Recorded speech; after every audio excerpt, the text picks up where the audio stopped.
बोले सोने हाल सत श्री अकाल। और सतनाम करता पुरख निर्भव निर्वैर अकाल मूरत आजुनी सहभं गुर प्रसाद जप। आद सच जुगाद सच है भी सच नानक होसी भी सच। नानक नाम निरंजन जानियो कीनी भगत प्रेम लिवलाई।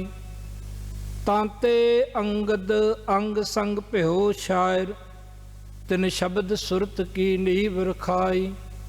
गुर अमरदास की अकथ कथा है एक जिही कछ कही न जाई। सोडी सृष्ट सकल तारण को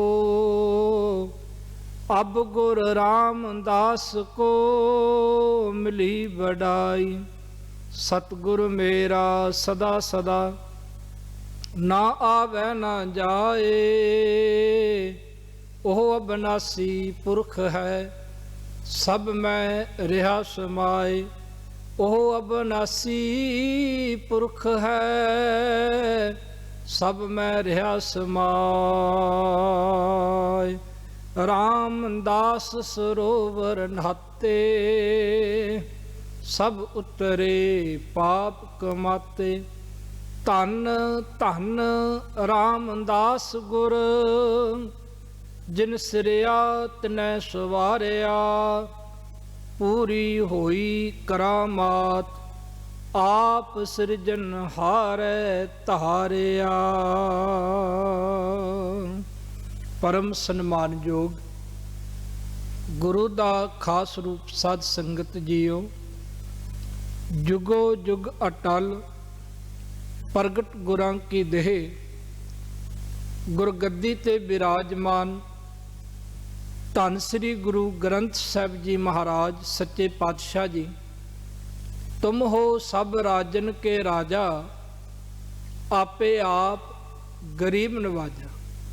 धन श्री गुरु ग्रंथ साहिब जी महाराज की हजूरी दे विच अकाल चैनल के माध्यम के राही अज चौथे पातशाह चौथे गुरुदेव सोडी सुल्तान दीन दुनी दा थम निम्रता दे पुंज शांति दे सागर धन धन रामदास गुर साहिब श्री गुरु रामदास जी महाराज जी का अवतार दिहाड़ा बड़ी शरधा दे नाल बड़े प्यार दे नाल बड़े उमाह दे सहित जो है साहिब जी का ये दिहाड़ा मनाया जा रहा है। ते साडे वड्डे भाग हन कि साध संगत जी असी घर बैठे हाँ क्योंकि ये जिहड़ा समा चल रहा 2020 का करोना वायरस महामारी की बीमारी कि असी गुरुद्वारियां दे विच इतना इकट्ठ संगत का नहीं हो सकता। ते यह अकाल चैनल नूं गुरु की बख्शिश प्राप्त हुई है गुरु की रहमत प्राप्त हुई है कि इस औखे समय दे विच अकाल चैनल सिख संगतां दी जो सिख संगतां घर बैठियां होईयां ने उन्हां दी महान सेवा कर रहा है। ते गुरु प्यारिओ आपां गुरु रामदास जी महाराज की अज बख्शिश लैनी है रहमत लैनी है। फतेह बुलाण तो पहला असी वड्डे भाग समझदे हां जदों डिठे सभे थाव नहीं तुद जिहिया। जदों सचखंड श्री हरमंदर साहिब दे विच रामदास सरोवर नीका जो नहावै सो कुल तरावै उदार हुआ है जी का अमृत सार। सतगुर सतवादी जित नहातै कौआ हंस होवै।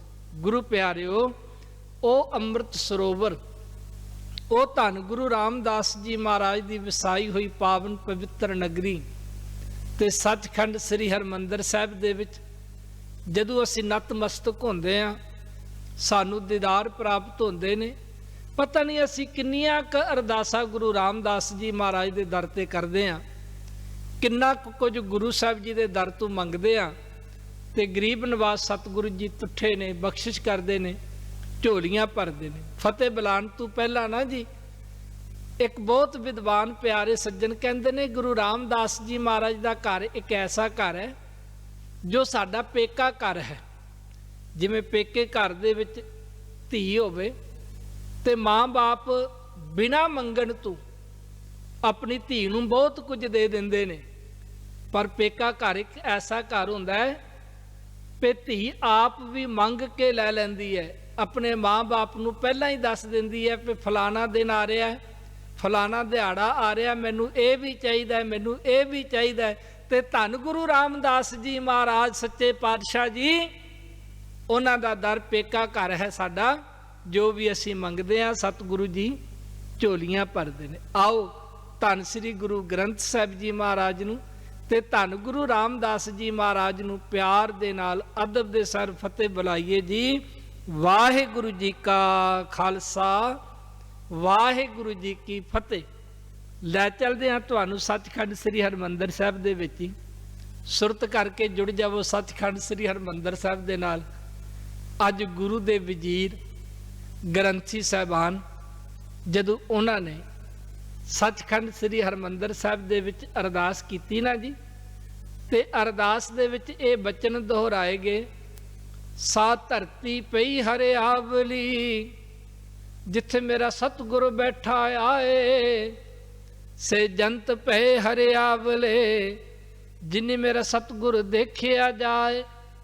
ਧੰਨ ਧੰਨ ਪਿਤਾ, ਧੰਨ ਧੰਨ ਕੁਲ, ਧੰਨ ਧੰਨ ਸੋ ਜਨਨੀ, ਜਿਨ ਗੁਰੂ ਜਨਿਆ ਮਾਏ। ਧੰਨ ਧੰਨ ਗੁਰੂ ਜਿਨ ਨਾਮ ਆਰਾਧਿਆ, ਆਪ ਤਰਿਆ ਜਿਨੀ ਡਿਠਾ, ਤਿਨਾ ਲੈ ਛਡਾਏ।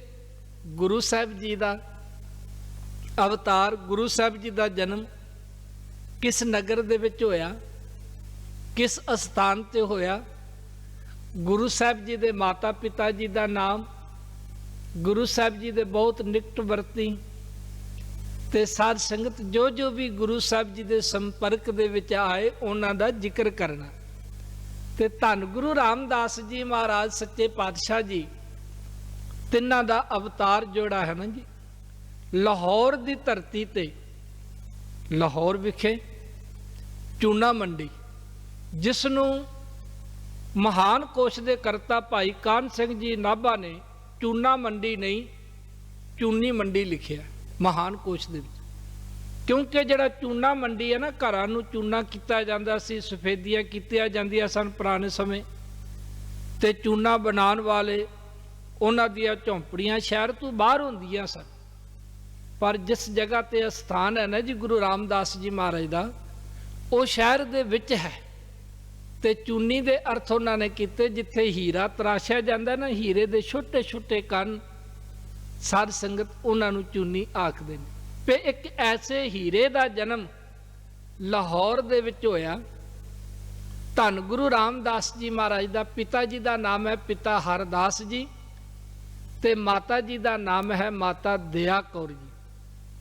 ਆਪ ਜੀ ਦੇ ਗਿਆਨ ਦੇ ਵਾਸਤੇ ਬਹੁਤੇ ਵਿਦਵਾਨਾਂ ਨੇ ਆਪ ਜੀ ਦਾ ਬਚਪਨ ਦਾ ਨਾਮ ਭਾਈ ਜੇਠਾ ਜੀ ਕਰਕੇ ਲਿਖਿਆ, ਭਾਈ ਜੇਠਾ ਜੀ।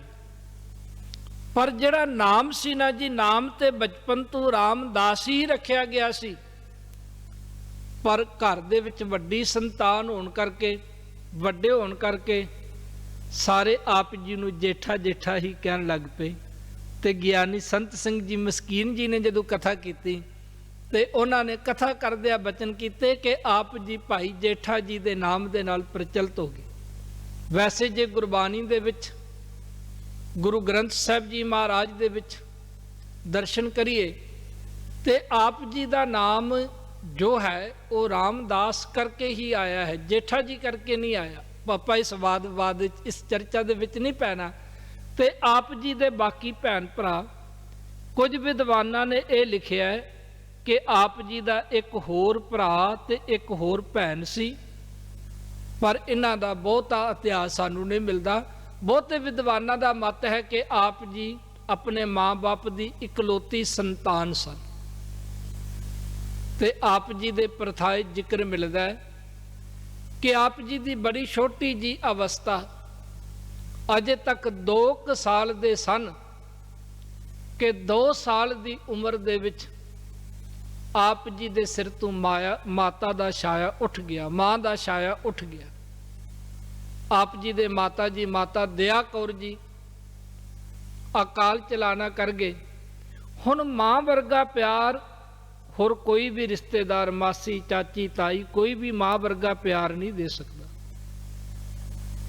ਤੇ ਭਾਈ ਜੇਠਾ ਜੀ ਦੇ ਧੰਨ ਗੁਰੂ ਰਾਮਦਾਸ ਜੀ ਮਹਾਰਾਜ ਦੇ ਅੰਦਰ ਦੇ ਬਚਨ ਇੱਕ ਵਿਦਵਾਨ ਨੇ ਲਿਖੇ ਨੇ ਕਿ ਭਾਈ ਜੇਠਾ ਜੀ ਨੇ ਜਦੋਂ ਦੇਖਿਆ ਕਿ ਮਾਤਾ ਕਾਲਵਾਸ ਹੋ ਗਈ ਹੈ ਤੇ ਭਾਈ ਜੇਠਾ ਜੀ ਆਖਦੇ ਨੇ, ਮਾਂ ਤੂੰ ਤਾਂ ਕਹਿੰਦੀ ਸੀ ਮੈਂ ਤੈਨੂੰ ਬਹੁਤ ਵੱਡਾ ਬਣਾਵਾਂਗੀ, ਬਹੁਤ ਵੱਡਾ ਬਣਾਵਾਂਗੀ, ਬਹੁਤ ਉੱਚੇ ਪਦ ਤੇ ਤੂੰ ਪਹੁੰਚੇਗਾ, ਪਦਵੀ ਤੇ ਪਹੁੰਚੇਗਾ। ਕਿਉਂਕਿ ਮਾਂ ਜਦੋਂ ਬੱਚਾ ਜੰਮਦਾ ਹੀ ਹੈ ਨਾ ਜੀ, ਤੇ ਮਾਂ ਕਹਿ ਦਿੰਦੀ ਹੈ ਇਹ ਤੇ ਪ੍ਰਧਾਨ ਮੰਤਰੀ ਬਣੇਗਾ, ਇਹ ਤੇ ਥਾਣੇਦਾਰ ਬਣੇਗਾ। ਮਾਂ ਦੀਆਂ ਇਹ ਖਾਹਿਸ਼ਾਂ ਹੁੰਦੀਆਂ ਨੇ। ਉਹ ਦਿਨ ਸਾਧ ਸੰਗਤ ਜੀ, ਪਹਿਲਾ ਦਿਨ ਕੈਸਾ ਹੋਵੇਗਾ ਆਪ ਜੀ ਦਾ। ਹੁਣ ਆਪਾਂ ਪਿਆਰ ਦੇ ਨਾਲ ਧੰਨ ਗੁਰੂ ਰਾਮਦਾਸ ਜੀ ਮਹਾਰਾਜ ਜੀ ਕਵਾਂਗੇ। ਭਾਵੇਂ ਸਾਧ ਸੰਗਤ ਜੀ ਅਜੇ ਗੁਰੂ ਨਹੀਂ ਬਣੇ, ਪਰ ਏਡੀ ਵੱਡੀ ਸ਼ਖਸੀਅਤ ਸਤਿਗੁਰੂ ਜੀ, ਉਹਨਾਂ ਨੂੰ ਧੰਨ ਗੁਰੂ ਰਾਮਦਾਸ ਮਹਾਰਾਜ ਕਹਿਣਾ ਹੀ ਸ਼ੁਭਦਾ ਹੈ। ਤੇ ਜਦੋਂ ਪਹਿਲੇ ਦਿਨ ਪਿਤਾ ਹਰਦਾਸ ਨੇ ਉਹ ਜ਼ਿੰਮੇਵਾਰੀ ਸੰਭਾਲੀ, ਮਾਂ ਵਾਲੀ ਜ਼ਿੰਮੇਵਾਰੀ ਵੀ ਪਿਤਾ ਹਰਦਾਸ ਜਿਹੜੇ ਨੇ ਉਹ ਸੰਭਾਲ ਰਹੇ ਨੇ। ਤੇ ਸਾਧ ਸੰਗਤ ਜੀ ਹੁਣ ਸਾਰੀ ਜ਼ਿੰਮੇਵਾਰੀ ਪਿਤਾ ਹਰਦਾਸ ਦੇ ਸਿਰ ਤੇ ਆਣ ਪਈ। ਜੋ ਮਾਤਾ ਵਾਲੇ ਫਰਜ਼ ਸਨ ਉਹਨਾਂ ਸਾਰਿਆਂ ਨੂੰ ਪਿਤਾ ਹਰਦਾਸ ਜੀ ਨੇ ਭਾਈ ਜੇਠਾ ਜੀ ਦੀ ਪਾਲਣਾ ਪੋਸ਼ਣਾ ਕੀਤੀ। ਕੁਝ ਸਮਾਂ ਇਸ ਤਰ੍ਹਾਂ ਲੰਘਿਆ। ਕਰਤਾਰ ਨੂੰ ਕੀ ਭਾਂਦਾ ਸੀ, ਵਾਹਿਗੁਰੂ ਨੂੰ ਕੀ ਭਾਂਦਾ ਸੀ ਕਿ ਅੱਜ ਸਵੇਰ ਦਾ ਸਮਾਂ ਹੈ ਤੇ ਅੱਗੇ ਰੋਜ਼ ਨਾ ਪਿਤਾ ਜੀ ਠਾਂਦੇ ਸਨ, ਉੱਠ ਪੁੱਤਰ ਜੇਠਿਆ, ਉੱਠ ਉੱਠ ਬੇਟਾ, ਕੋਈ ਚਾਹ ਪਾਣੀ ਪੀ ਲੈ, ਕੁਝ ਖਾ ਲੈ। ਤੇ ਅੱਜ ਉਹ ਸਵੇਰ ਆਈ, ਅੱਜ ਉਹ ਦਿਨ ਆਇਆ ਜਿੱਦਣ ਪਿਤਾ ਜੀ ਉੱਠੇ ਨਹੀਂ, ਪਿਤਾ ਹਰਦਾਸ ਜੀ ਉੱਠੇ ਨਹੀਂ। ਤੇ ਆਪ ਜੀ ਨਾ ਬੜੀ ਤੋਤਲੀ ਜੀ ਆਵਾਜ਼ ਦੇ ਵਿੱਚ ਕਹਿੰਦੇ ਨੇ, ਪਿਤਾ ਜੀ, ਬਾਪੂ ਜੀ, ਅੱਗੇ ਤੇ ਰੋਜ਼ ਤੁਸੀਂ ਮੈਨੂੰ ਉਠਾਉਂਦੇ ਸੋ ਨਾ, ਤੇ ਬਾਪੂ ਜੀ ਕੀ ਅੱਜ ਜਾਵਦਾ ਕੋਈ ਥਕੇਵਾ ਹੋ ਗਿਆ, ਕੋਈ ਅੱਜ ਜ਼ਿਆਦਾ ਆਰਾਮ ਦੀ ਲੋੜ ਪੈ ਗਈ ਪਏ ਆਪ ਜੀ ਉੱਠੇ ਨਹੀਂ। ਦੂਸਰੀ ਵਾਰੀ ਫੇਰ ਆਵਾਜ਼ ਮਾਰੀ, ਪਿਤਾ ਜੀ ਉਠੋ, ਅੱਗੇ ਤੁਸੀਂ ਰੋਜ਼ ਮੈਨੂੰ ਉਠਾਉਂਦੇ ਸੋ, ਅੱਜ ਮੈਂ ਤੁਹਾਨੂੰ ਆਵਾਜ਼ ਮਾਰਿਆ ਪਿਤਾ ਜੀ ਉਠੋ। ਫਿਰ ਵੀ ਜਦੋਂ ਪਿਤਾ ਉੱਠਿਆ ਨਹੀਂ ਨਾ, ਕਹਿੰਦੇ ਨੇ ਤੀਸਰੀ ਵਾਰੀ ਫਿਰ ਕਿਹਾ, ਪਿਤਾ ਜੀ ਉਠੋ। ਜਦੋਂ ਤੀਸਰੀ ਵਾਰੀ ਕਹਿਣ ਤੇ ਵੀ ਪਿਤਾ ਜੀ ਉੱਠੇ ਨਹੀਂ ਤੇ ਕੋਲ ਗਏ ਤੇ ਸ਼ਾਇਦ ਕਿਤੇ ਡੂੰਗੀ ਨੀਂਦ ਦੇ ਵਿੱਚ ਸੌਂ ਗਏ ਨੇ। ਥੋੜਾ ਜਿਹਾ ਹਿਲਾਇਆ, ਥੋੜਾ ਜਿਹਾ ਝੂਣਿਆ, ਪਿਤਾ ਜੀ ਉਠੋ, ਅੱਗੇ ਰੋਜ਼ ਤੁਸੀਂ ਮੈਨੂੰ ਉਠਾਉਂਦੇ ਸੋ, ਅੱਜ ਮੈਂ ਉਠਾ ਰਿਹਾ। ਤੇ ਕੀ ਦੇਖਿਆ ਕਿ ਜਿਵੇਂ 2 ਸਾਲ ਦੀ ਉਮਰ ਦੇ ਵਿੱਚ ਮਾਤਾ ਜੀ ਚਲੇ ਗਏ ਸਨ ਤੇ ਆਪ ਜੀ ਨੂੰ ਉੱਚੀ ਆਵਾਜ਼ ਦੇ ਵਿੱਚ ਜਦੋਂ ਪੁਕਾਰਿਆ, ਆਂਢ ਗੁਆਂਢ ਇਕੱਠੇ ਹੋ ਗਏ ਤੇ ਦੇਖਿਆ ਕਿ 7 ਸਾਲ ਦੀ ਉਮਰ ਸੀ ਆਪ ਜੀ ਦੀ, ਪਿਤਾ ਜੀ ਵੀ ਅਕਾਲ ਚਲਾਣਾ ਕਰ ਗਏ। ਹੁਣ ਸਾਧ ਸੰਗਤ ਜੀ, ਮਾਤਾ ਦੀ ਤੇ ਸਮੇਂ ਤੇ ਅਕਾਲ ਚਲਾਣੇ ਦੇ ਸਮੇਂ ਉਹਨਾਂ ਚੇਤਾ ਨਹੀਂ ਸੀ, ਪਰ ਅੱਜ 7 ਸਾਲ ਦੀ ਉਮਰ ਹੋਈ ਹੈ ਤੇ 7 ਸਾਲ ਦੀ ਉਮਰ ਦੇ ਵਿੱਚ ਆਪ ਜੀ ਦੇ ਪਿਤਾ ਜੀ ਨੇ ਜਦੋਂ ਅਕਾਲ ਚਲਾਣਾ ਕੀਤਾ ਹੈ, ਆਪ ਜੀ ਨੇ ਆਪ ਆਪਣੇ ਪਿਤਾ ਦੀ ਚਿਖਾ ਨੂੰ ਸਾਧ ਸੰਗਤ ਅੱਗ ਦਿੱਤੀ ਹੈ, ਆਪਣੇ ਹੱਥੀਂ ਸੰਸਕਾਰ ਕੀਤਾ ਹੈ। ਤੇ ਸੰਸਕਾਰ ਕਰਕੇ ਜਦੋਂ ਘਰ ਆਏ ਨੇ, ਜਿਹੜੇ ਰਿਸ਼ਤੇਦਾਰ ਆਏ ਸਨ, ਸੋਢੀ ਆਏ ਸਨ, ਹੋਰ ਰਿਸ਼ਤੇਦਾਰ ਸਾਕ ਸੰਬੰਧੀ ਇਕੱਠੇ ਹੋਏ ਸਨ, 2-4 ਦਿਨ ਹਫ਼ਤਾ ਰਹਿ ਕੇ ਸਾਰੇ ਵਾਪਸ ਆਪਣੇ ਘਰਾਂ ਨੂੰ ਚਲੇ ਗਏ। ਪਰ ਕੋਈ ਐਸਾ ਨਹੀਂ ਸੀ ਕਿ ਜਿਹੜਾ ਇਹ ਆਖ ਸਕੇ ਕਿ ਭਾਈ ਜੇਠਾ ਜੀ ਸਾਡੀ ਬੰਸ਼ ਦੇ ਨੇ, ਸਾਡੀ ਸੰਤਾਨ ਦੇ ਵਿੱਚੋਂ ਨੇ, ਸਾਡੇ ਪਰਿਵਾਰ ਦੇ ਵਿੱਚੋਂ ਨੇ। ਕਿਸੇ ਚਾਚੇ ਤਾਏ ਨੇ ਭਾਈ ਜੇਠਾ ਜੀ ਦੀ ਬਾਂਹ ਨਹੀਂ ਪਕੜੀ ਪਏ, ਕੋਈ ਗੱਲ ਨਹੀਂ ਜੇ ਇਹਦੇ ਮਾਂ-ਬਾਪ ਚਲੇ ਗਏ ਨੇ ਤੇ 2 ਰੋਟੀਆਂ ਭਾਈ ਜੇਠਾ ਸਾਡੇ ਘਰੋਂ ਖਾ ਲਿਆ ਕਰੇਗਾ, 2 ਕੱਪੜੇ ਅਸੀਂ ਦੇ ਦੇਵਾਂਗੇ, ਇਸ ਬੱਚੇ ਦੀ ਪਾਲਣਾ ਪੋਸ਼ਣਾ ਅਸੀਂ ਕਰਾਂਗੇ। ਕਿਸੇ ਨੇ ਵੀ ਬਾਹ ਨਹੀਂ ਪਕੜੀ, ਕੋਈ ਵੀ ਸਹਾਰਾ ਨਹੀਂ ਬਣਿਆ। ਤੇ ਜੋ ਨਾਨੀ ਆਈ ਹੋਈ ਸੀ ਬਾਸਰ ਕੇ ਤੂੰ, ਨਾਨੀ ਕੋਲ ਹੈ। ਤੇ ਜਦੋਂ ਨਾਨੀ ਕੁਝ ਦਿਨ ਆਪ ਜੀ ਦੇ ਜਦੋਂ ਦਮਾਦ ਚੜ੍ਹਾਈ ਕਰ ਗਏ, ਭਾਈ ਜੇਠਾ ਜੀ ਇਕੱਲੇ ਨੇ, ਕੁਝ ਦਿਨ ਰਹੀ। ਤੇ ਨਾਨੀ ਨੇ ਵੀ ਸੋਚਿਆ ਕਿ ਮੈਂ ਤੇ ਕੰਧੀ ਦੇ ਉੱਤੇ ਰੁਖੜਾ ਵਾਂ, ਇੱਥੇ ਕੋਈ ਵੀ ਭਾਈ ਜੇਠਾ ਜੀ ਦੀ ਬਾਂਹ ਪਕੜਨ ਵਾਲਾ ਨਹੀਂ। ਤੇ ਇੱਥੇ ਹੀ ਵਿਦਵਾਨਾਂ ਨੇ ਲਿਖਿਆ ਹੈ ਕਿ ਲਾਹੌਰ ਦੀਆਂ ਗਲੀਆਂ ਦੇ ਵਿੱਚ ਹੀ ਭਾਈ ਜੇਠਾ ਜੀ ਨੇ ਘੁੰਗਣੀਆਂ ਉਹ ਵਾਲ ਦੇਣੀਆਂ ਨਾਨੀ ਨੇ, ਤੇ ਘੁੰਗਣੀਆਂ ਦਾ ਥਾਲ ਸਿਰ ਤੇ ਚੁੱਕ ਕੇ ਗਲੀ ਗਲੀ ਦੇ ਵਿੱਚ ਹੋਕਾ ਦੇਣਾ ਤੇ ਘੁੰਗਣੀਆਂ ਲਓ, ਸਵਾਦੀ ਘੁੰਗਣੀਆਂ ਲਓ, ਕਰਾਰੀਆਂ ਘੁੰਗਣੀਆਂ ਲਓ। ਇਹ ਘੁੰਗਣੀਆਂ ਵੇਚਣ ਦੀ ਕਾਰ ਭਾਈ ਜੇਠਾ ਜੀ ਨੇ ਲਾਹੌਰ ਤੋਂ ਹੀ ਸ਼ੁਰੂ ਕਰ ਦਿੱਤੀ। ਤੇ ਨਾਨੀ ਸੋਚਦੀ ਹੈ ਕਿ ਇੱਥੇ ਕਿੰਨਾ ਕੁ ਚਿਰ ਇਸ ਤਰ੍ਹਾਂ ਗੁਜ਼ਾਰਾ ਹੋਵੇਗਾ, ਕਿਉਂ ਨਾ ਹੋਵੇ ਪੇ ਮੈਂ ਭਾਈ ਜੇਠਾ ਜੀ ਨੂੰ ਆਪਣੇ ਪਿੰਡ ਲੈ ਜਾਵਾਂ, ਕਿਉਂਕਿ ਇੱਥੇ ਕੋਈ ਵੀ ਸਹਾਰਾ ਨਹੀਂ। ਤੇ ਅੱਜ ਉਹ ਸਮਾਂ ਆਇਆ, ਅੱਜ ਉਹ ਦਿਨ ਆਇਆ ਜਦੋਂ ਨਾਨੀ ਸਾਰੇ ਕੱਪੜੇ ਸਾਰੇ ਬਸਤਰ ਇਕੱਠੇ ਕਰ ਰਹੀ ਹੈ, ਇੱਕ ਝੋਲੇ ਦੇ ਵਿੱਚ ਇੱਕ ਥੈਲੇ ਦੇ ਵਿੱਚ ਕੱਪੜੇ ਪਾ ਰਹੀ ਹੈ। ਤੇ ਭਾਈ ਜੇਠਾ ਜੀ ਕੋਲ ਆਏ ਨੇ ਤੇ ਕੋਲ ਆ ਕੇ ਕਹਿ ਰਹੇ ਨੇ, ਨਾਨੀ ਜੀ ਅਸੀਂ ਕਿਧਰੇ ਜਾਣਾ, ਅਸੀਂ ਕਿਧਰੇ ਬਾਹਰ ਜਾ ਰਹੇ ਹਾਂ, ਤੁਸੀਂ ਤਿਆਰੀ ਕਰ ਰਹੇ ਹੋ। ਤੇ ਨਾਨੀ ਨੇ ਆਖਿਆ ਭਾਈ ਜੇਠੇ ਨੂੰ, ਬੇਟਾ ਕੱਲ ਨੂੰ ਅਸੀਂ ਸਦਾ ਦੇ ਲਈ ਲਾਹੌਰ ਛੱਡ ਕੇ ਚਲੇ ਜਾਣਾ। ਤੇ ਉਹ ਦਿਨ ਆਇਆ ਜਿਸ ਦਿਨ ਨਾਨੀ ਨੇ ਭਾਈ ਜੇਠਾ ਜੀ ਨੂੰ ਆਪਣੀ ਉਂਗਲ ਪਕੜਾਈ ਹੈ। ਤੇ ਉਹ ਦਰਵਾਜ਼ਾ, ਉਹ ਘਰ ਜਿੱਥੇ ਧੰਨ ਗੁਰੂ ਰਾਮਦਾਸ ਜੀ ਮਹਾਰਾਜ ਦਾ ਜਨਮ ਹੋਇਆ, ਅੱਜ ਨਾਨੀ ਉਸ ਘਰ ਨੂੰ ਤਾਲਾ ਲਗਾ ਰਹੀ ਹੈ, ਜਿੰਦਰਾ ਲਗਾ ਰਹੀ ਹੈ। ਆਪਣੀ ਧੀ ਦੇ ਘਰ ਨੂੰ, ਆਪਣੇ ਜਵਾਈ ਦੇ ਘਰ ਨੂੰ ਜਦੋਂ ਤਾਲਾ ਲਗਾ ਰਹੀ ਹੈ, ਤੇ ਭਾਈ ਜੇਠਾ ਜੀ ਨੇ ਬੜੀ ਤੋਤਲੀ ਜੀ ਆਵਾਜ਼ ਦੇ ਵਿੱਚ ਕਿਹਾ, ਨਾਨੀ ਇਹ ਤਾਲਾ ਹੁਣ ਕਦੋਂ ਖੁੱਲੇਗਾ, ਇਹ ਜਿੰਦਰਾ ਹੁਣ ਕਦੋਂ ਖੁੱਲੇਗਾ। ਤੇ ਨਾਨੀ ਨੇ ਸੁਭਾਵਕ ਆਖ ਦਿੱਤਾ, ਬੇਟਾ ਜਿਸ ਮਾਲਕ ਨੇ ਤਾਲਾ ਲਗਾਇਆ ਹੈ ਨਾ, ਉਹ ਹੀ ਖੋਲੇਗਾ, ਉਦੋਂ ਹੀ ਖੁੱਲੇਗਾ ਜਦੋਂ ਉਸ ਦੀ ਰਜ਼ਾ ਹੋਵੇਗੀ। ਨਾਨੀ ਤੁਰ ਪਈ ਜੀ ਲਾਹੌਰ ਤੋਂ, ਕੋਲ ਛੋਟਾ ਜਿਹਾ ਇੱਕ ਥਾਲਾ ਹੈ, ਬੈਗ ਹੈ, ਕੱਪੜੇ ਨੇ ਉਹਦੇ ਵਿੱਚ, ਤੇ ਭਾਈ ਜੇਠਾ ਜੀ ਦੀ ਉਂਗਲ ਪਕੜੀ ਹੈ। ਕਿਸੇ ਸੋਢੀ ਨੇ ਅੱਗੇ ਹੋ ਕੇ ਨਹੀਂ ਆਖਿਆ ਪੇ ਮਾਂ ਤੂੰ ਇਸ ਨੂੰ ਕਿੱਥੇ ਲੈ ਕੇ ਚੱਲੀਏ, ਇਹ ਤੇ ਸਾਡਾ ਸੋਢੀ ਖਾਨਦਾਨ ਦਾ ਬੱਚਾ ਹੈ, ਤੇ ਅਸੀਂ ਪਾਲਣਾ ਪੋਸ਼ਣਾ ਕਰਾਂਗੇ। ਤੇ ਪਹੁੰਚ ਗਏ ਨੇ ਜੀ ਬਾਸਰ ਕੇ। ਬਾਸਰ ਕੇ ਆਪ ਜੀ ਦਾ ਨਾਨਕਾ ਪਿੰਡ ਹੈ। ਤੇ ਬੜੀ ਸਵਾਦਲੀ ਘਟਨਾ ਦਾ ਜ਼ਿਕਰ ਕੀਤਾ ਵਿਦਵਾਨਾਂ ਨੇ ਕਿ ਜਦੋਂ ਧੰਨ ਗੁਰੂ ਰਾਮਦਾਸ ਜੀ ਮਹਾਰਾਜ ਦਾ ਜਨਮ ਹੋਇਆ ਨਾ 1534 ਦੇ ਵਿੱਚ ਲਾਹੌਰ ਦੇ ਵਿੱਚ, ਉਦੋਂ ਗੁਰੂ ਨਾਨਕ ਸਾਹਿਬ ਜੀ ਦੀ ਉਮਰ 65 ਸਾਲ ਦੇ ਕਰੀਬ ਸੀ। ਗੁਰੂ ਨਾਨਕ ਸਾਹਿਬ ਜੀ ਦੀ ਉਮਰ 65 ਸਾਲ ਦੇ ਕਰੀਬ ਸੀ। ਤੇ ਗੁਰੂ ਨਾਨਕ ਸਾਹਿਬ ਜੀ ਮਹਾਰਾਜ ਉਸ ਵੇਲੇ ਕਰਤਾਰਪੁਰ ਦੇ ਵਿੱਚ ਸਨ। ਫਿਰ ਬਾਬਾ ਆਇਆ ਕਰਤਾਰਪੁਰ, ਭੇਖ ਉਦਾਸੀ ਸਕਲ ਉਤਾਰਾ, ਪੈਨ ਸੰਸਾਰੀ ਕੱਪੜੇ ਮੰਜੀ ਬੈਠ ਕੀਆ ਅਵਤਾਰ। ਤੇ ਗੁਰੂ ਬਾਬਾ ਜੀ ਕਰਤਾਰਪੁਰ ਦੇ ਵਿੱਚ ਨੇ, ਤੇ ਬਾਬਾ ਬੁੱਢਾ ਸਾਹਿਬ ਜੀ ਵੀ ਗੁਰੂ ਬਾਬਾ ਜੀ ਦੇ ਨਾਲ ਹਲ ਵਾਹ ਰਹੇ ਨੇ, ਨਾਲ ਖੇਤੀ ਕਰ ਰਹੇ ਨੇ। ਤੇ ਭਾਈ ਲਹਿਣਾ ਜੀ ਵੀ ਗੁਰੂ ਬਾਬਾ ਜੀ ਦੀ ਸੰਗਤ ਦੇ ਵਿੱਚ ਆ ਗਏ ਨੇ। ਭਾਈ ਲਹਿਣਾ ਜੀ ਨੂੰ 2 ਸਾਲ ਹੋ ਗਏ ਨੇ ਗੁਰੂ ਨਾਨਕ ਸਾਹਿਬ ਜੀ ਮਹਾਰਾਜ ਦੇ ਕੋਲ ਆਇਆ। ਹੁਣ ਗੁਰੂ ਨਾਨਕ ਸਾਹਿਬ ਜੀ ਮਹਾਰਾਜ ਵੀ ਕਰਤਾਰਪੁਰ ਨੇ, ਤੇ ਭਾਈ ਲਹਿਣਾ ਜੀ ਧੰਨ ਗੁਰੂ ਅੰਗਦ ਦੇਵ ਜੀ ਮਹਾਰਾਜ ਉਹ ਵੀ ਕਰਤਾਰਪੁਰ ਦੇ ਵਿੱਚ ਨੇ।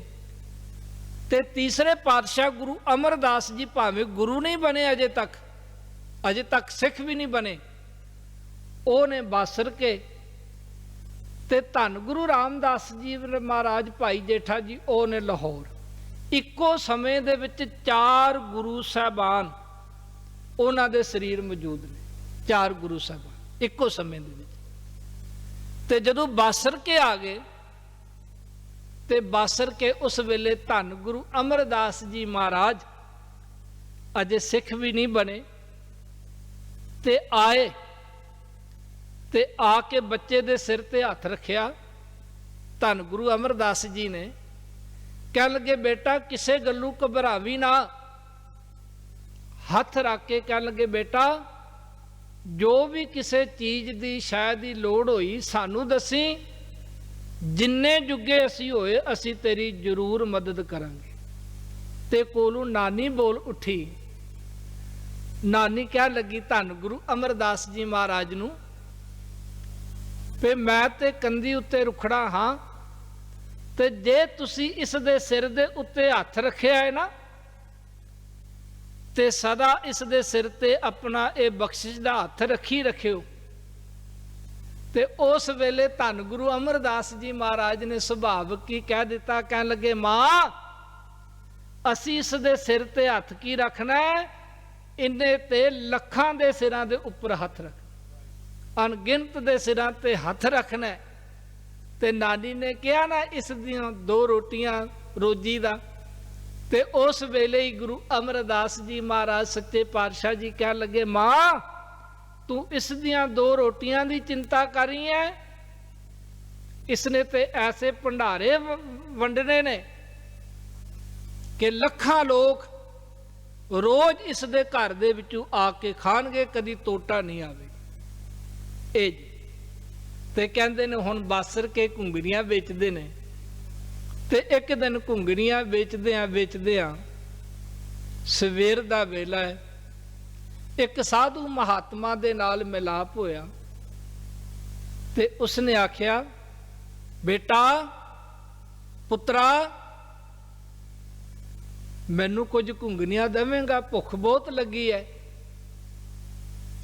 ਪਰ ਪੈਸਾ ਮੇਰੇ ਕੋਲ ਕੋਈ ਨਹੀਂ। ਤੇ ਕਹਿੰਦੇ ਨੇ ਜਦੋਂ ਇਸ ਤਰ੍ਹਾਂ ਕਿਹਾ ਨਾ ਪੁੱਤਰਾ ਤੇ ਆਪ ਜੀ ਨੂੰ ਇੰਜ ਲੱਗਿਆ ਕਿ ਕਿਸੇ ਹੋਰ ਨੂੰ ਆਵਾਜ਼ ਮਾਰ ਰਹੇ ਨੇ। ਫਿਰ ਉਸ ਸਾਧੂ ਮਹਾਤਮਾ ਨੇ ਕਿਹਾ ਪੁੱਤਰਾ, ਫਿਰ ਆਪ ਜੀ ਨੇ ਪਰਵਾਹ ਨਹੀਂ ਕੀਤੀ, ਚਲੇ ਗਏ ਅੱਗੇ ਘੁੰਗਣੀਆਂ ਵੇਚਣ। ਜਦੋਂ ਤੀਸਰੀ ਵਾਰੀ ਕਿਹਾ ਨਾ ਘੁੰਗਣੀਆਂ ਵੇਚਣ ਵਾਲੇ ਪੁੱਤਰਾ ਮੈਨੂੰ ਘੁੰਗਣੀਆਂ ਨਹੀਂ ਦੇਂਗਾ, ਫਿਰ ਆਪ ਜੀ ਨੂੰ ਭਰੋਸਾ ਹੋ ਗਿਆ ਕਿ ਮੈਨੂੰ ਹੀ ਕੋਈ ਪੁੱਤਰ ਆਖ ਰਿਹਾ, ਕਿਉਂਕਿ ਕੰਨਾਂ ਦੇ ਵਿੱਚ ਆਵਾਜ਼ ਨਹੀਂ ਸੀ ਪਈ ਬਾਪੂ ਤੋਂ ਬਾਅਦ ਵਿੱਚ ਕੋਈ ਪੁੱਤਰ ਆਖ ਸਕੇ। ਕਹਿਣ ਲੱਗੇ ਜੀ ਕੋਈ ਗੱਲ ਨਹੀਂ, ਜੇ ਪੈਸੇ ਤੁਹਾਡੇ ਕੋਲ ਨਹੀਂ, ਭੁੱਖ ਤੁਹਾਡੇ ਕੋਲ ਹੈ ਤੇ ਘੁੰਗਣੀਆਂ ਮੇਰੇ ਕੋਲ ਹੈਗੀਆਂ, ਆਸ਼ਕੋ। ਕਹਿੰਦੇ ਨੇ ਛੋਟੀ ਜੀ ਬੁੱਕ ਜਦੋਂ ਇੱਕ ਬੁੱਕ ਭਰ ਕੇ ਪਾਈ ਤੇ ਕਹਿਣ ਲੱਗੇ ਬੇਟਾ ਭੁੱਖ ਬਹੁਤ ਲੱਗੀ ਹੈ, ਇੰਨੀਆਂ ਕੁ ਘੁੰਗਣੀਆਂ ਦੇ ਨਾਲ ਮੇਰਾ ਗੁਜ਼ਾਰਾ ਨਹੀਂ ਹੋਣਾ, ਭੁੱਖ ਨਹੀਂ ਮਿਟਣੀ। ਤੇ ਇਤਿਹਾਸਕਾਰਾਂ ਨੇ ਲਿਖਿਆ ਹੈ ਕਿ ਥੋੜੀਆਂ ਥੋੜੀਆਂ ਕਰਦਿਆਂ ਸਾਰਾ ਜਿਹੜਾ ਘੁੰਗਣੀਆਂ ਵਾਲਾ ਥਾਲ ਸੀ ਨਾ ਉਹ ਸਾਰਾ ਹੀ ਉਲੱਦ ਦਿੱਤਾ। ਕਹਿਣ ਲੱਗੇ ਲੋ ਜੀ ਛਕੋ, ਆਪਣੀ ਭੁੱਖ ਮਿਟਾਓ। ਤੇ ਕਹਿਣ ਲੱਗੇ ਬੇਟਾ ਏਡਾ ਵੱਡਾ ਤੇਰਾ ਦਿਲ।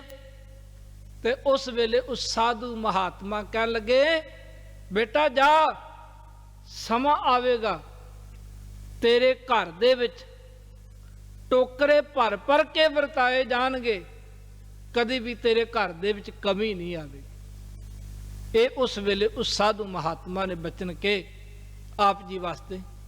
ਤੇ ਜਦੋਂ ਘਰ ਆਏ ਨਾ ਜੀ ਧੰਨ ਗੁਰੂ ਰਾਮਦਾਸ ਜੀ ਮਹਾਰਾਜ, ਤੇ ਨਾਨੀ ਨੂੰ ਕਹਿਣ ਲੱਗੇ ਨਾਨੀ ਅੱਜ ਬਹੁਤ ਵੱਡੀ ਵਟਕ ਕੀਤੀ ਹੈ, ਬੜੇ ਪੈਸੇ ਕਮਾਏ ਨੇ। ਨਾਨੀ ਕਹਿਣ ਲੱਗੀ ਬੇਟਾ ਕਿੱਥੇ ਨੇ?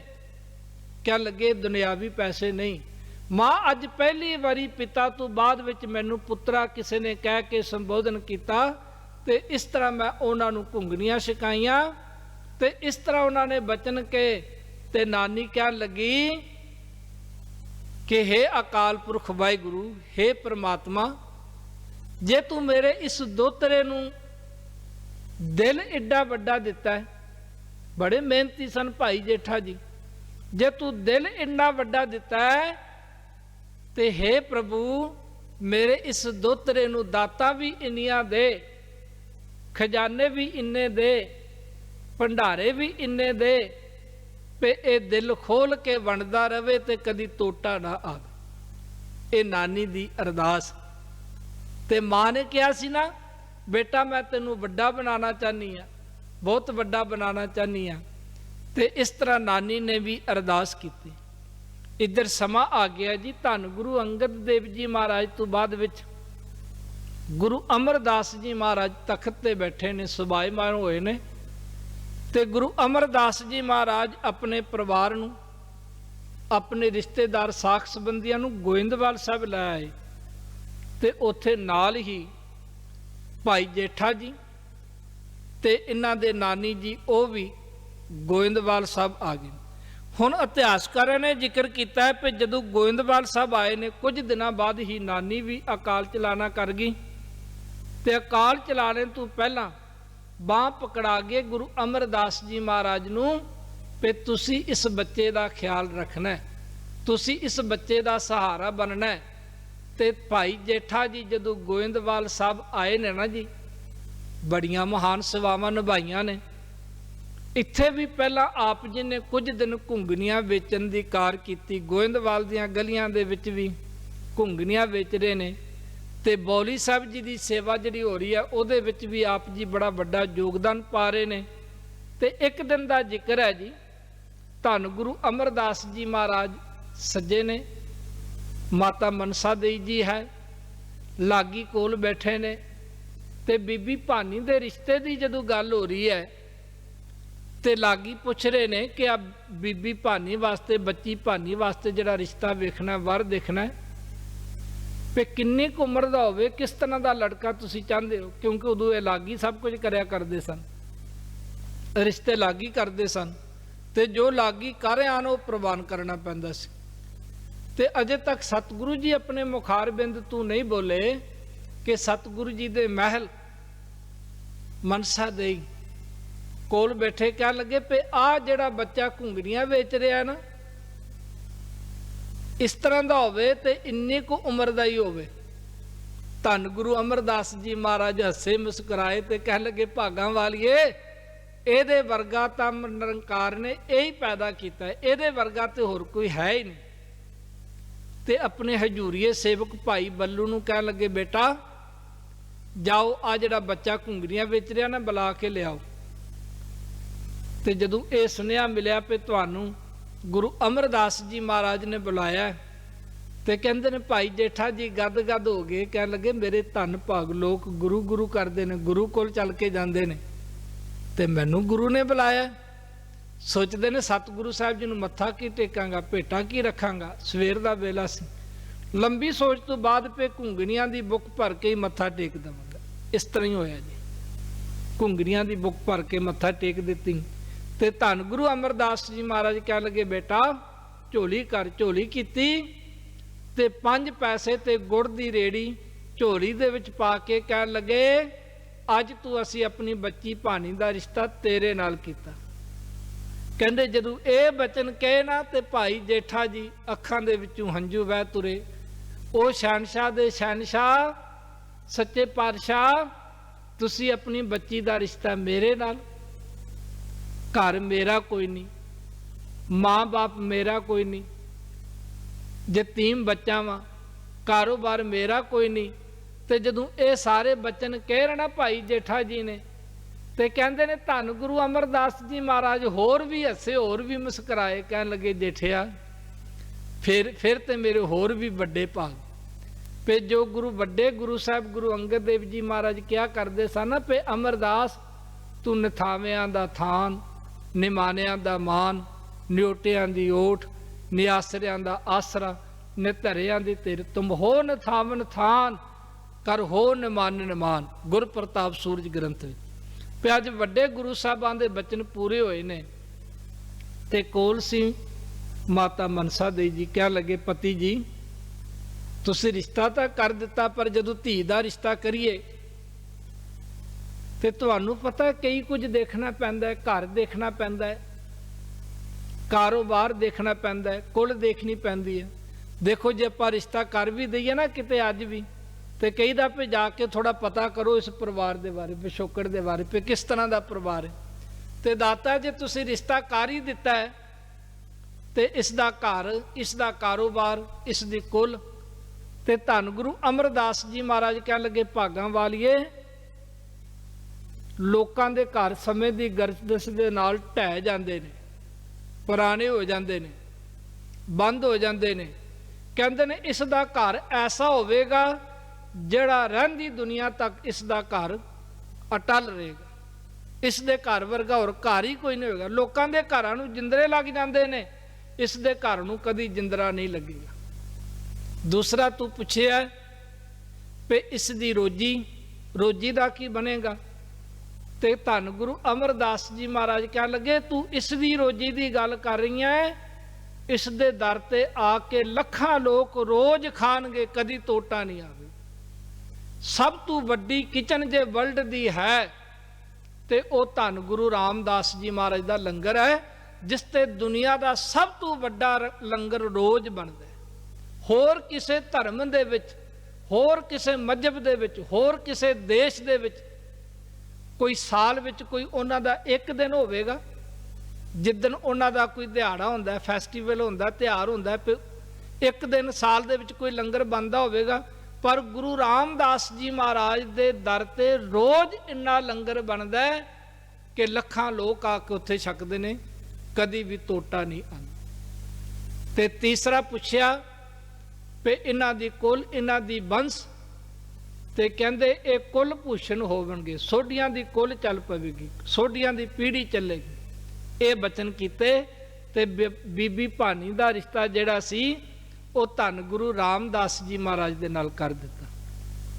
ਬੀਬੀ ਭਾਨੀ ਜੀ ਹੁਣ ਆਪ ਵੀ ਸਹੁਰੇ ਪਰਿਵਾਰ ਵਿੱਚ ਰਹਿ ਰਹੇ ਨੇ, ਸੇਵਾ ਬੜੀ ਕਰਦੇ ਤੇ ਟੂਕ ਮਾਤਰ ਕਹਿ ਕੇ ਇੱਕ ਦਿਨ ਧੰਨ ਗੁਰੂ ਅਮਰਦਾਸ ਜੀ ਮਹਾਰਾਜ ਨੇ ਨਾ ਸਾਰੇ ਸਿੱਖ ਸੰਗਤਾਂ ਨੂੰ ਵੀ, ਆਪਣੇ ਪਰਿਵਾਰ ਨੂੰ ਵੀ ਕਿਹਾ ਕਿ ਸਾਡੇ ਬਣਾਉਣ ਵਾਸਤੇ, ਬੈਠਣ ਵਾਸਤੇ ਥੜਾ ਬਣਾ ਰਹੇ ਨੇ। ਭਾਈ ਰਾਮਾ ਜੀ ਵੀ ਬਣਾ ਰਹੇ ਨੇ, ਬਾਬਾ ਮੋਹਨ ਜੀ, ਬਾਬਾ ਮੋਹਰੀ ਜੀ ਵੀ ਬਣਾ ਰਹੇ ਨੇ, ਪੁੱਤਰ ਨੇ ਨਾ ਗੁਰੂ ਅਮਰਦਾਸ ਜੀ ਦੇ, ਤੇ ਭਾਈ ਰਾਮਾ ਜੀ ਦਮਾਦ ਨੇ।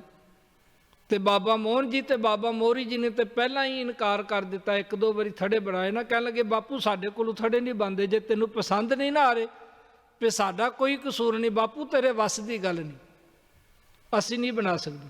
ਤੇ ਕਹਿੰਦੇ ਨੇ ਥੋੜਾ ਸਮਾਂ ਭਾਈ ਰਾਮਾ ਜੀ ਜਿਹੜੇ ਵੱਡੇ ਦਮਾਦ ਸਨ, ਉਹਨਾਂ ਨੇ ਥੜੇ ਬਣਾਏ, ਉਹਨਾਂ ਨੇ ਵੀ ਇਨਕਾਰ ਕਰ ਦਿੱਤਾ, ਕਹਿਣ ਲੱਗੇ ਬਾਪੂ ਫਿਰ ਸਾਡੇ ਕੋਲੋਂ ਥੜਾ ਨਹੀਂ ਬਣ ਸਕਦਾ। ਫਿਰ ਤੇ ਭਾਈ ਜੇਠਾ ਜੀ ਨੇ ਜਿਹੜੇ ਥੜੇ ਬਣਾਉਂਦੇ ਨੇ ਨਾ ਜੀ, ਤੇ ਗੁਰੂ ਅਮਰਦਾਸ ਜੀ ਮਹਾਰਾਜ ਜਦੋਂ ਆਉਂਦੇ ਨੇ ਥੋੜਾ ਹੱਸੋ ਮੁਸਕਰਾਓ, ਤੇ ਉਸ ਵੇਲੇ ਨਾ ਭਾਈ ਜੇਠਾ ਜੀ ਧੰਨ ਗੁਰੂ ਰਾਮਦਾਸ ਜੀ ਮਹਾਰਾਜ ਹੱਥ ਜੋੜ ਕੇ ਖੜੇ ਹੋ ਜਾਂਦੇ ਨੇ। ਤੇ ਗੁਰੂ ਅਮਰਦਾਸ ਮਹਾਰਾਜ ਕਹਿੰਦੇ ਨੇ ਜੇਠਿਆ ਥੜਾ ਤੇਰਾ ਵੀ ਕੋਈ ਨਹੀਂ ਠੀਕ ਬਣਿਆ। ਤੇ ਕਹਿੰਦੇ ਨੇ ਭਾਈ ਜੇਠਾ ਜੀ ਹੱਥ ਜੋੜ ਲੈਂਦੇ ਨੇ, ਕਹਿੰਦੇ ਨੇ ਤੁਸੀਂ ਕਿੰਨੇ ਬਖਸ਼ੰਦ ਹੋ, ਮੈਂ ਬਾਰ-ਬਾਰ ਗਲਤੀ ਕਰਦਾ, ਬਾਰ-ਬਾਰ ਭੁੱਲ ਕਰਦਾ, ਤੇ ਤੁਸੀਂ ਸਜ਼ਾ ਕੋਈ ਨਹੀਂ ਦਿੰਦੇ, ਤੇ ਇੰਨਾ ਹੀ ਕਹਿ ਦਿੰਦੇ ਹੋ ਕਿ ਥੜਾ ਤੇਰਾ ਵੀ ਠੀਕ ਨਹੀਂ ਬਣਿਆ, ਸਜ਼ਾ ਕੋਈ ਨਹੀਂ ਦਿੰਦੇ। ਬਾਰ-ਬਾਰ ਬਖਸ਼ਤ ਹੋ ਮੋਹੀ, ਤੇ ਸਤਿਗੁਰੂ ਤੁਸੀਂ ਬਾਰ-ਬਾਰ ਬਖਸ਼ ਦਿੰਦੇ ਹੋ। ਕੋਈ ਰਾਜ ਮਿਸਤਰੀ ਲਾਇਆ ਹੋਏ ਨਾ ਜੀ, ਉਹ ਕੋਈ 4 ਇੱਟਾਂ ਗਲਤ ਲਾ ਜੇ ਤੇ ਦੂਜੇ ਦਿਨ ਅਸੀਂ ਉਹਨੂੰ ਵੜਨ ਨਹੀਂ ਦਿੰਦੇ। ਪਰ ਦੇਖੋ ਸਤਿਗੁਰੂ ਕਿੰਨਾ ਬਖਸ਼ੰਦ ਹੈ, ਤੇ ਸਤਿਗੁਰੂ ਜੀ ਨਾ ਥੜੇ ਬਣਾਉਣ ਵਾਸਤੇ ਕਹਿ ਦਿੰਦੇ ਨੇ ਭਾਈ ਜੇਠਿਆ ਥੜਾ ਤੇਰਾ ਵੀ ਕੋਈ ਨਹੀਂ ਠੀਕ ਬਣਿਆ। ਤੇ ਭਾਈ ਜੇਠਾ ਜੀ ਹੱਥ ਜੋੜ ਲੈਂਦੇ ਨੇ ਤੇ ਕਹਿੰਦੇ ਨੇ ਮਹਾਰਾਜ ਜੀ ਹੁਣੇ ਫਿਰ ਬਣਾਣਾ। ਕਹਿੰਦੇ ਨੇ ਭਾਈ ਰਾਮਾ ਜੀ ਨੇ ਵੀ ਥੜਾ ਬਣਾਉਣ ਤੋਂ ਇਨਕਾਰ ਕਰ ਦਿੱਤਾ। ਭਾਈ ਜੇਠਾ ਜੀ ਨੇ ਜਿਹੜਾ ਕਿ ਥੜੇ ਬਣਾ ਰਹੇ ਨੇ, ਤੇ ਇੱਕ ਇਤਿਹਾਸਕਾਰ ਨੇ ਇਹ ਬਚਨ ਲਿਖੇ ਨੇ, ਗਿਆਨੀ ਪਿੰਦਰਪਾਲ ਸਿੰਘ ਜੀ ਨੇ ਵੀ, ਹੋਰ ਸੱਜਣਾ ਨੇ ਵੀ ਇਹਨਾਂ ਨੂੰ ਦੁਹਰਾਇਆ ਹੈ ਕਿ ਲਗਾਤਾਰ 7 ਦਿਨ ਥੜੇ ਬਣਦੇ ਰਹੇ। ਅੱਜ 7ਵਾਂ ਥੜਾ ਹੈ। ਤੇ ਜਦੋਂ ਬਣਾਇਆ ਨਾ ਭਾਈ ਜੇਠਾ ਜੀ ਨੇ, ਤੇ ਉਸ ਵੇਲੇ ਹੱਥ ਜੋੜੇ, ਕਹਿਣ ਲੱਗੇ ਮਹਾਰਾਜ ਇਹ ਸੱਚ ਹੈ ਕਿ ਜਿਸ ਤਰ੍ਹਾਂ ਦਾ ਥੜਾ ਤੁਸੀਂ ਚਾਹੁੰਦੇ ਹੋ ਨਾ ਜੀ, ਉਸ ਤਰ੍ਹਾਂ ਦਾ ਅਸੀਂ ਬਣਾ ਨਹੀਂ ਸਕਦੇ। ਤੁਹਾਡੇ ਵਰਗਾ ਥੜਾ, ਜਿਸ ਤਰ੍ਹਾਂ ਦਾ ਥੜਾ ਤੁਸੀਂ ਚਾਹੁੰਦੇ ਹੋ, ਉਸ ਤਰ੍ਹਾਂ ਦਾ ਸਤਿਗੁਰੂ ਸਾਡੇ ਕੋਲੋਂ ਨਹੀਂ ਬਣ ਸਕਦਾ, ਨਹੀਂ ਬਣਾ ਸਕਦੇ। ਤੇ ਕਹਿੰਦੇ ਨੇ ਵੀ ਉਹ 7ਵਾਂ ਦਿਨ ਸੀ। ਕਹਿਣ ਲੱਗੇ ਪੁੱਤਰ ਜੇਠਿਆ ਇਹ ਦੁਨਿਆਵੀ ਥੜਿਆਂ ਦੀ ਗੱਲ ਨਹੀਂ, ਇਹ ਤੇ ਅੰਦਰ ਦੇ ਥੜੇ ਦੀ ਗੱਲ ਸੀ। ਤੇ ਉਹਨਾਂ ਨੇ ਦੁਹਰਾਇਆ ਵੀ ਜਿਹੜੇ 7 ਥੜੇ ਬਣਾਏ ਨਾ, ਕਹਿਣ ਲੱਗੇ ਪੁੱਤਰ ਜੇਠਿਆ ਇਹ ਤੂੰ 7 ਤਖਤ ਬਣਾਏ ਨੇ ਸੋਢੀਆਂ ਦੇ, 7 ਤਖਤ। ਪਹਿਲੀਆਂ 3 ਪਾਤਸ਼ਾਹੀਆਂ, ਬਾਕੀ ਜਿਹੜੇ 7 ਗੁਰੂ ਸਾਹਿਬ ਹੋਏ ਨੇ ਉਹ ਸੋਢੀਆਂ ਦੇ ਵਿੱਚੋਂ ਹੈ, ਤੇ ਆਪਣੇ ਗਲੇ ਦੇ ਨਾਲ ਲਗਾ ਲਿਆ। ਤੇ ਬੜਾ ਹੀ ਪੁਰਾਣਾ, ਬੜਾ ਹੀ ਸਾਧ ਸੰਗਤ ਜੀ ਮਨ ਨੂੰ ਟੁੰਬਣ ਵਾਲਾ ਦ੍ਰਿਸ਼ ਕਹਿੰਦੇ ਨੇ। ਅੱਜ ਉਹ ਜਿਹੜਾ ਥੜਾ ਬਣਿਆ ਨਾ, ਉਸ ਥੜੇ ਦੇ ਉੱਤੇ ਬਿਠਾ ਦਿੱਤਾ ਭਾਈ ਜੇਠਾ ਜੀ ਨੂੰ। ਹੁਣ ਖਿਆਲ ਕਰੋ, ਭਾਈ ਜੇਠਾ ਜੀ ਇੱਕ ਦਮਾਦ ਨੇ, ਜਵਾਈ ਨੇ, ਤੇ ਧੰਨ ਗੁਰੂ ਅਮਰਦਾਸ ਜੀ ਮਹਾਰਾਜ, ਉਮਰ ਤਕਰੀਬਨ 95 ਸਾਲ ਹੈ ਗੁਰੂ ਅਮਰਦਾਸ ਜੀ ਮਹਾਰਾਜ ਦੀ। ਤੇ ਕਹਿੰਦੇ ਨੇ ਚਿੱਟਾ ਦੁੱਧ ਵਰਗਾ ਦਾੜਾ ਸਤਿਗੁਰੂ ਸਾਹਿਬ ਜੀ ਦਾ, ਭਰਵੱਟਿਆਂ ਦੇ ਆ ਕੇਸ ਵੀ ਚਿੱਟੇ ਦੁੱਧ ਵਰਗੇ। ਤੇ ਉਸ ਥੜੇ ਤੇ ਬਿਠਾ ਕੇ ਨਾ ਭਾਈ ਜੇਠਾ ਜੀ ਨੂੰ ਕਹਿ ਲੱਗੇ, ਬੇਟਾ ਹੁਣ ਜਰਾ ਕੁ ਤਗੜਾ ਹੋਈ। ਤੇ ਸਾਧ ਸੰਗਤ ਜੀ ਭਾਈ ਜੇਠਾ ਜੀ ਦੇ ਚਰਨਾਂ ਦੇ ਉੱਪਰ ਆਪਣਾ ਸਿਰ ਰੱਖਿਆ ਗੁਰੂ ਅਮਰਦਾਸ। ਇਹ ਸਾਰਾ ਦ੍ਰਿਸ਼ ਜਨਨ ਰਾਮਕਲੀ ਸੱਧ ਦੇ ਵਿੱਚ, ਸਭ ਪਵੈ ਪੈਰੀ ਸਤਿਗੁਰੂ ਕੇਰੀ, ਜਿੱਥੇ ਗੁਰੂ ਆਪ ਰੱਖਿਆ ਕੋਈ ਕਰ ਬਖੀਲੀ ਨਵੈ ਨਾਹੀ, ਫਿਰ ਸਤਿਗੁਰੂ ਆਨ ਨਵਾਇਆ। ਹਰ ਗੁਰੈ ਭਾਨਾ ਦੀ ਵਡਿਆਈ, ਤੁਰ ਲਿਖਿਆ ਲੇਖ ਰਜਾਏ ਜਿਉ, ਕਹਿ ਸੁੰਦਰ ਸੁਨੋ ਸੰਤੋ, ਸਭ ਜਗਤ ਪੈਰੀ ਪਾਈ ਜੀ। ਸਤਿਗੁਰੂ ਪ੍ਰਤੱਖ ਹੁੰਦਾ ਪਿਆ ਰਾਜ ਆਪ ਟਿਕਾਇਆ, ਸਭ ਸਿੱਖ ਬੰਦਪ ਪੁੱਤ ਭਾਈ, ਰਾਮਦਾਸ ਪੈਰੀ ਪਾਇਆ। ਸਭ ਪਵੈ ਪੈਰੀ ਸਤਿਗੁਰੂ ਕੇਰੀ, ਜਿੱਥੇ ਗੁਰੂ ਆਪ ਰੱਖਿਆ, ਆਪ ਪਰਕਰਮਾ ਕੀਤੀ। ਪਹਿਲਾ ਮੱਥਾ ਜਿਹੜਾ ਸੀ ਉਹ ਧੰਨ ਗੁਰੂ ਅਮਰਦਾਸ ਮਹਾਰਾਜ ਨੇ ਟੇਕਿਆ, ਤੇ ਦੂਸਰਾ ਮੱਥਾ ਜਿਹੜਾ ਸੀ ਉਹ ਬਾਬਾ ਬੁੱਢਾ ਸਾਹਿਬ ਜੀ ਨੇ ਟੇਕਿਆ। ਬਾਬਾ ਮੋਹਨ ਜੀ ਤੇ ਬਾਬਾ ਮੋਹਰੀ ਜੀ, ਮੋਹਰੀ ਜੀ ਤੇ ਮੋਹਰੀ ਪੁੱਤ ਸਨਮੁਖ ਹੋਇਆ। ਬਾਬਾ ਮੋਹਰੀ ਜੀ ਨੇ ਤੇ ਮੱਥਾ ਟੇਕ ਦਿੱਤਾ, ਪਰ ਬਾਬਾ ਮੋਹਨ ਜੀ ਅੜ ਗਏ, ਕਹਿਣ ਲੱਗੇ ਮੈਂ ਨਹੀਂ ਮੱਥਾ ਟੇਕਦਾ, ਮੈਂ ਗੁਰੂ ਦਾ ਪੁੱਤਰ ਹਾਂ, ਤੁਹਾਡਾ ਪੁੱਤਰ ਹਾਂ, ਗੁਰਗੱਦੀ ਤੇ ਹੱਕ ਮੇਰਾ। ਸਤਿਗੁਰੂ ਸਾਹਿਬ ਜੀ ਨੇ ਆਪਣੇ ਸਰੀਰ ਦੇ ਹੁੰਦਿਆਂ ਆਪ ਜੀ ਨੂੰ ਗੁਰਗੱਦੀ ਤੇ ਬਿਠਾ ਦਿੱਤਾ। ਤੇ ਧੰਨ ਗੁਰੂ ਅਮਰਦਾਸ ਜੀ ਮਹਾਰਾਜ ਤੋਂ ਬਾਅਦ ਵਿੱਚ ਆਪ ਜੀ ਨੇ ਆ ਜਿਹੜਾ ਸ੍ਰੀ ਅੰਮ੍ਰਿਤਸਰ ਸਾਹਿਬ ਅੰਮ੍ਰਿਤ ਸਰੋਵਰ, ਸਾਧ ਸੰਗਤ ਜੀ ਇਸ ਦੀ ਨੀਂਹ ਆਪ ਜੀ ਨੇ ਰੱਖੀ, ਇਸ ਦੀ ਆਪ ਜੀ ਨੇ ਸੇਵਾ ਕਰਵਾਈ। ਧੰਨ ਗੁਰੂ ਰਾਮਦਾਸ ਜੀ ਮਹਾਰਾਜ ਸੱਚੇ ਪਾਤਸ਼ਾਹ ਜੀ, ਜਿਹੜੇ ਕਿ ਇੱਕ ਸੰਸਾਰ ਦੇ ਲੋਕਾਂ ਨੂੰ ਪਹਿਲਾਂ ਉਸ ਅਵਸਥਾ ਦਾ ਜ਼ਿਕਰ ਕੀਤਾ, ਜੋ ਹਮਰੀ ਬਿਦ ਹੋਤੀ ਮੇਰੇ ਸਤਿਗੁਰਾ, ਸਾਬਦ ਤੁਮ ਹਰ ਜਾਨੂ ਆਪੇ, ਹਮ ਰੁਲਤੇ ਫਿਰਤੇ ਕੋਈ ਬਾਤ ਨਾ ਪੁੱਛਤਾ, ਗੁਰ ਸਤਿਗੁਰ ਸੰਗ ਕੀਰੇ ਹਮ ਥਾਪੇ। ਆਪਣੀ ਅਵਸਥਾ ਦਾ ਜ਼ਿਕਰ ਕਰ ਦਿੱਤਾ ਨਾ। ਕੌਣ ਜਾਣਦਾ ਸੀ ਕਿ ਇਹ ਭਾਈ ਜੇਠਾ ਜਿਹੜਾ ਬਚਪਨ ਦੇ ਵਿੱਚ ਯਤੀਮ ਹੋ ਗਿਆ, ਇੱਕ ਦਾਸ ਹੋਰ ਅਰਜ਼ ਕਰਦਾ ਜਾਵੇ, 10 ਗੁਰੂ ਸਾਹਿਬਾਨਾਂ ਦੇ ਵਿੱਚੋਂ ਨਾ ਜੀ ਸਭ ਤੋਂ ਲੰਬੀ ਸੇਵਾ ਧੰਨ ਗੁਰੂ ਰਾਮਦਾਸ ਜੀ ਮਹਾਰਾਜ ਦੀ ਹੈ। 21 ਸਾਲ ਜੀਵਨ ਦੇ ਸੇਵਾ ਕੀਤੇ, 21 ਸਾਲ। ਤੇ ਗੁਰਗੱਦੀ ਤੇ ਆਪ ਜੀ ਬਿਰਾਜਮਾਨ ਰਹੇ 7 ਸਾਲ ਦਾ ਸਮਾਂ। ਧੰਨ ਗੁਰੂ ਰਾਮਦਾਸ ਜੀ ਮਹਾਰਾਜ ਦੇ ਪ੍ਰਥਾਏ 10 ਗੁਰੂ ਸਾਹਿਬਾਨਾਂ ਦੇ ਵਿੱਚੋਂ ਸਭ ਤੋਂ ਲੰਬਾ ਦਾੜਾ ਜਿਹੜਾ ਹੈ ਨਾ ਜੀ, ਉਹ ਧੰਨ ਗੁਰੂ ਰਾਮਦਾਸ ਜੀ ਮਹਾਰਾਜ ਦਾ ਹੋਇਆ, ਸਭ ਤੋਂ ਲੰਬੇ ਦਾੜੇ ਵਾਲੇ। ਪਰ ਨਿਮਰਤਾ ਇੰਨੀ। ਹੁਣ ਆਪ ਜੀ ਦੇ ਜੀਵਨ ਨੂੰ ਦੇਖੀਏ, ਆਪ ਜੀ ਕਿਸੇ ਸਕੂਲ ਵਿੱਚ ਨਹੀਂ ਗਏ, ਕਿਸੇ ਕਾਲਜ ਵਿੱਚ ਨਹੀਂ ਗਏ, ਕਿਸੇ ਯੂਨੀਵਰਸਿਟੀ ਦੇ ਵਿੱਚ ਨਹੀਂ ਗਏ, ਪਰ ਇਹ ਆਪ ਜੀ ਨੇ ਪੜ੍ਹਾਈ ਕਿੱਥੋਂ ਕਰ ਲਈ? ਗੁਰੂ ਗ੍ਰੰਥ ਸਾਹਿਬ ਜੀ ਮਹਾਰਾਜ ਦੇ ਵਿੱਚ 31 ਰਾਗ ਨੇ, ਸਿਰਫ ਰਾਗ ਜਾਜਾਵੰਤੀ ਨੂੰ ਛੱਡ ਕੇ, ਕਿਉਂਕਿ ਰਾਗ ਜਾਜਾਵੰਤੀ ਦੇ ਵਿੱਚ ਕੇਵਲ ਤੇ ਕੇਵਲ ਗੁਰੂ ਤੇਗ ਬਹਾਦਰ ਸਾਹਿਬ ਜੀ ਮਹਾਰਾਜ ਦੀ ਬਾਣੀ ਹੈ। ਰਾਗ ਜਾਜਾਵੰਤੀ ਨੂੰ ਛੱਡ ਕੇ ਬਾਕੀ ਦੇ 30 ਰਾਗਾਂ ਵਿੱਚ ਗੁਰੂ ਰਾਮਦਾਸ ਮਹਾਰਾਜ ਨੇ ਬਾਣੀ ਉਚਾਰਨ ਕੀਤੀ। ਕਈ ਰਾਗ ਤੇ ਐਸੇ ਨੇ ਜਿਹੜੇ ਸ਼ੁਰੂ ਹੀ ਗੁਰੂ ਰਾਮਦਾਸ ਜੀ ਮਹਾਰਾਜ ਦੀ ਬਾਣੀ ਤੋਂ ਹੁੰਦੇ ਨੇ, ਜਿਵੇਂ ਜਤਸਰੀ ਮਹੱਲਾ ਚੌਥਾ, ਮੇਰਾ ਹੀਰਾ ਰਤਨ ਨਾਮ ਹਰ ਵਸਿਆ, ਗੁਰ ਹਾਥ ਧਰਿਓ ਮੇਰਾ ਮੱਥ। ਕਹਿੰਦੇ ਨੇ ਧੰਨ ਗੁਰੂ ਰਾਮਦਾਸ ਜੀ ਮਹਾਰਾਜ ਦੇ ਨਾ ਜੀ ਅੱਖਾਂ ਵਿੱਚੋਂ ਹਰ ਵੇਲੇ ਨੀਰ ਵਗਦਾ ਰਹਿੰਦਾ ਸੀ, ਜਿਹਨੂੰ ਗੁਰਬਾਣੀ ਦੇ ਵਿੱਚ ਅੰਮ੍ਰਿਤ ਕਿਹਾ ਹੈ। ਹਰ ਅੰਮ੍ਰਿਤ ਭਿੰਨੇ ਲੋਏ ਨਾ, ਮਨ ਪ੍ਰੇਮ ਰਤਨਾ ਰਾਮ ਰਾਜੇ। ਤੇ ਕਹਿੰਦੇ ਨੇ ਇੱਕ ਡਾਕਟਰ ਆਇਆ, ਇੱਕ ਵੈਦ ਆਇਆ, ਕਹਿਣ ਲੱਗਾ ਮਹਾਰਾਜ ਤੁਹਾਡੇ ਆ ਨੇਤਰਾਂ ਦੇ ਵਿੱਚੋਂ ਹਰ ਵੇਲੇ ਪਾਣੀ ਸਿਮਦਾ ਰਹਿੰਦਾ ਹੈ, ਤੇ ਮੈਂ ਇਲਾਜ ਕਰਾਂ, ਕੋਈ ਦਵਾਈ ਦਾਰੂ ਪਾਵਾਂ? ਤੇ ਉਸ ਵੇਲੇ ਗੁਰੂ ਰਾਮਦਾਸ ਜੀ ਮਹਾਰਾਜ ਕਹਿਣ ਲੱਗੇ, ਭੋਲਿਆ ਬੜੀ ਮੁਸ਼ਕਲ ਦੇ ਨਾਲ ਤੇ ਇਹ ਅਵਸਥਾ ਬਣੀ ਹੈ। ਸਤਿਗੁਰੂ ਸਾਹਿਬ ਜੀ ਆਪ ਹੀ ਆਪਣੇ, ਸਤਿਗੁਰੂ ਜੀ ਤੁਸੀਂ ਕਿਸ ਤਰ੍ਹਾਂ ਦੇ ਹੋ, ਉਹ ਸਾਰਾ ਗੁਰਬਾਣੀ ਦੇ ਵਿੱਚ ਵਰਣਨ ਕਰ ਰਹੇ ਨੇ। ਅੱਜ ਉਸ ਧੰਨ ਗੁਰੂ ਰਾਮਦਾਸ ਜੀ ਮਹਾਰਾਜ ਦਾ ਦੇਖੋ ਕੌਣ ਜਾਣਦਾ ਹੈ। ਸੱਚਖੰਡ ਸ੍ਰੀ ਹਰਿਮੰਦਰ ਸਾਹਿਬ ਜਦੋਂ ਜਾਂਦੇ ਹੋ 4 ਦਰਵਾਜ਼ੇ ਨੇ, ਦੇਖਿਓ ਬਾਹਰੋਂ ਕਿਸੇ ਨੂੰ ਵੀ ਸਾਧ ਸੰਗਤ ਜੀ ਤਾਲਾ ਨਹੀਂ ਲੱਗਾ ਹੋਇਆ, ਨਹੀਂ ਤਾਲਾ ਕਦੀ ਵੀ ਨਹੀਂ ਲੱਗਦਾ। ਕੋਈ ਪ੍ਰਾਈਮ ਮਿਨਿਸਟਰ ਹੋਵੇ ਨਾ ਜੀ, ਉਹ ਤੇ ਕਹਿੰਦਾ ਮੈਂ ਛੁੱਟੀਆਂ ਤੇ ਜਾ ਰਿਹਾ, ਮੈਂ ਆਪਣੀ ਜਗ੍ਹਾ ਤੇ ਕਿਸੇ ਹੋਰ ਨੂੰ ਨਜ਼ਰ ਬਣਾ ਰਿਹਾ, ਪਰ ਇਹ ਦਰ ਐਸਾ ਹੈ ਜਿਸ ਦਰ ਤੇ ਕਦੀ ਵੀ ਛੁੱਟੀ ਨਹੀਂ, ਜਿਹੜਾ ਦਰ ਸਦਾ ਹੀ ਖੁੱਲ੍ਹਾ ਹੈ। ਤੇ ਜਿਨ੍ਹਾਂ ਨੇ ਸਾਧ ਸੰਗਤ ਬੰਦ ਕਰਨਾ ਚਾਹਿਆ ਨਾ ਜੀ, ਉਹਨਾਂ ਦੀ ਆਪ ਤਾਂ ਛੁੱਟੀ ਹੋ ਗਈ, ਪਰ ਇਹ ਦਰ ਨਹੀਂ ਬੰਦ ਹੋਇਆ। ਸਾਧ ਸੰਗਤ ਜੀ ਅੱਜ ਵੀ ਉਸ ਸਥਾਨ ਤੇ ਆਪਾਂ ਨੂੰ ਕਈ ਸਮਾਂ ਲੱਗ ਜਾਂਦਾ ਹੈ, ਕਈ ਘੰਟੇ ਲੱਗ ਜਾਂਦੇ ਨੇ ਇੰਤਜ਼ਾਰ ਕਰਦੇ ਹਾਂ ਕਿ ਕਦੋਂ ਵਾਰੀ ਆਵੇ ਤੇ ਗੁਰੂ ਰਾਮਦਾਸ ਜੀ ਮਹਾਰਾਜ ਦੇ ਦਰ ਦੇ ਸਾਨੂੰ ਦਰਸ਼ਨ ਹੋਣ। ਗੁਰੂ ਪਿਆਰਿਓ, ਜ਼ਰੂਰੀ ਬੇਨਤੀ ਹੈ ਕਿ ਜਦੋਂ ਵੀ ਇੰਡੀਆ ਜਾਂਦੇ ਹੋ, ਪੰਜਾਬ ਜਾਂਦੇ ਹੋ, ਬਾਕੀ ਸਾਰੇ ਕੰਮ ਰਹਿ ਜਾਣ, ਸੱਚਖੰਡ ਸ੍ਰੀ ਹਰਿਮੰਦਰ ਸਾਹਿਬ ਜੀ ਦੇ ਜ਼ਰੂਰ ਦਰਸ਼ਨ ਕਰਿਆ ਕਰੋ, ਉੱਥੇ ਜ਼ਰੂਰ ਅਸੀਸ ਪ੍ਰਾਪਤ ਕਰਿਆ ਕਰੋ, ਗੁਰੂ ਦੀ ਰਹਿਮਤ ਲਿਆ ਕਰੋ, ਗੁਰੂ ਦੀ ਬਖਸ਼ਿਸ਼ ਲਿਆ ਕਰੋ, ਜ਼ਰੂਰ ਦਰਸ਼ਨ ਕਰਕੇ ਆਓ। ਆਪ ਸਰਬੱਤ ਸੰਗਤਾਂ ਨੂੰ ਗੁਰੂ ਰਾਮਦਾਸ ਜੀ ਮਹਾਰਾਜ ਦੇ ਗੁਰਪੁਰਬ ਦੀਆਂ ਲੱਖ ਲੱਖ ਵਧਾਈਆਂ ਹੋਣ। ਅਕਾਲ ਚੈਨਲ ਦਾ ਬੜਾ ਵੱਡਾ ਮਹਾਨ ਉਪਰਾਲਾ ਜੋ ਸਤਿਗੁਰੂ ਸਾਹਿਬ ਜੀ ਨੇ ਆਪ ਬਖਸ਼ਿਸ਼ ਕਰਕੇ ਕੀਤਾ ਹੈ। ਫਤਿਹ ਬੁਲਾਈਏ। ਵਾਹਿਗੁਰੂ ਜੀ ਕਾ ਖਾਲਸਾ, ਵਾਹਿਗੁਰੂ ਜੀ ਕੀ ਫਤਿਹ। बोले